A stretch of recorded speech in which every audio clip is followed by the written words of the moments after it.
తెలుగుదేశం పార్టీకి ఎంపీ పదవికి త్వరలోనే రాజీనామా చేయనున్నట్టు కేశినేని నాని ట్విట్టర్ వేదికగా వెల్లడించారు. విజయవాడ ఎంపీ సీటు కోసం కేశినేని బ్రదర్స్ మధ్య తీవ్ర పోటీ నెలకొంది. దీనిపైన టీడీపీ అధిష్టానం ఒక క్లారిటీ ఇచ్చింది.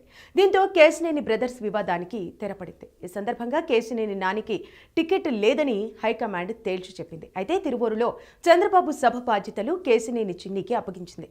పార్టీ విషయాలలో జోక్యం చేసుకోవద్దని సూచించింది.